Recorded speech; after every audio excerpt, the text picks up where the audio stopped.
How y'all doing? And welcome back to Larry Reactions. It's your boy L Dog. Just here to talk about Power, Raising Canaan, episode 5. Now this episode once again didn't disappoint. Hit it right out the park. Picks up where the last episode leaves off. Basically, Rock knows that Canaan went to see Detective Howard. So the episode starts off. Kanan's asleep, and Rock is at his bedside watching him sleep. So he gets up and see that, like, man, what the fuck, man? What the fuck going on? You know what I'm saying? And I can imagine what was going on in his head. He thinking about everything that Howard told him, or his father told him about Rock. And I'm pretty sure he knows what his mom's into. He knows what his mom do. You know, the family business. So all of a sudden, she wants to go camping. Like, all of a sudden. He goes into the room where Juke is, and he asks Juke, well, Juke, you ain't going? And Juke was like, nah, your mom, Aunt Rock just wanted to be you and her. So already Kanan thinking some foul shit. Like he probably thinking his mama gonna snuff him out. But something else that happened in the episode, early in the episode, you seen actually at the first beginning, you see Marvin trying to get rid of that dead body that they put in the wall, because it's smelling too bad and it's starting to be a problem. The body done decayed and everything else. So I just kind of, you just put two and two together, and then all of a sudden, Rock want to take a camping trip up to the mountains. Basically, the whole deal, the body was in the trunk or the car that Marvin was driving to Rock's house, because that's the car they took up to the hills, to the mountains, to go camping. Basically, so they can bury the body. But then again, the other thing, Rock wanted to make the relationship stronger between her and Kanan. Like, she didn't want any lies, any falsehoods, any mistrust. You know what I'm saying? And then wanted to see if this business is really, really for him, or if he wanted it. Basically, her telling him that, all this is yours, all this is for you. You know what I'm saying? You either want it or you don't want it. You can't be half-assed in this game. You got to be all the way in.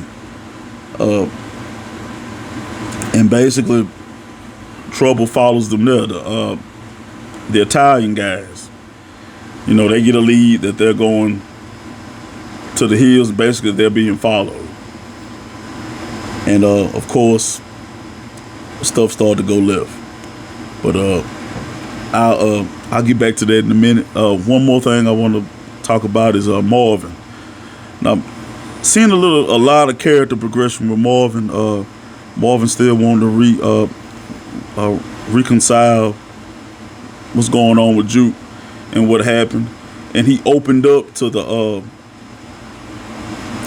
AA meeting later. I forget what her name is, but they were sitting at a diner, a little eat spot, and Marvin actually opened up to her about Juke, saying he wants to reconcile with his daughter, and he admit he's a fucked up dad, and what I'm saying, he did something that's unforgivable, you know what I'm saying, and he really just want her forgiveness, you know what I'm saying. So very anxious to see where his character goes, because you can see a lot of change in Marvin. With Lou, man, Lou was very heavy into the studio thing. Like, he wants. Basically, I see it as him wanting to step out on his own. He want to get out the bullshit, as far as what Rock got going on. Because the studio thing is like his baby. So it's like he takes that seriously. Like, he wants to be the next, Dr. Dre, Babyface. He wants that. But his partner, Crown, it gets out from Famous because Famous comes in the studio, and Famous mentions that Crown was sleeping with with Famous's sister, and Lou was missing with her too. And Lou didn't know that Crown and Famous's sister was missing around. So, man, already I can imagine what's gonna happen on the next episode, because Crown been rubbing Lou the wrong way for the past couple of episodes. So I can imagine what the hell Crown pulled a gun on Lou this episode.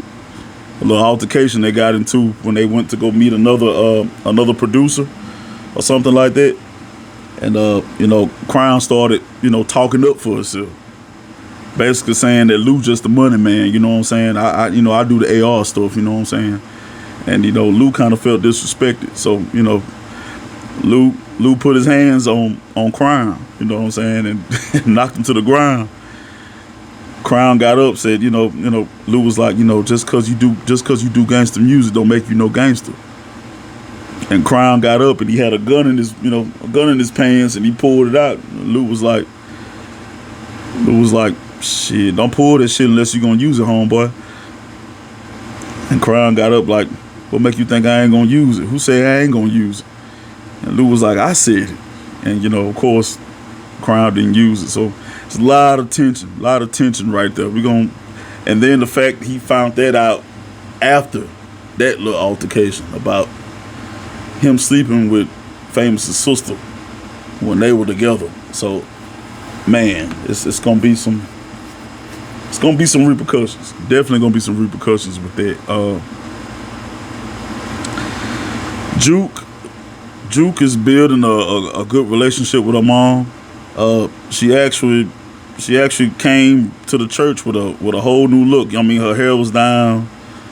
She had some cat in there, some dude came in there trying to hit on her or whatever like that. And while her mom was singing in the choir, the pastor came down. He was like, well, I want to see if you got the same gift as your mama, And she was like, yeah, my daughter can sing. And man, Juke blew the roof off the church. I mean, just blew me away. I mean, her singing was amazing. So, anxious to see where that goes. But I'm gonna get back to Canaan Rock. So basically, the two guys that followed Canaan Rock, they were gonna kill Rock.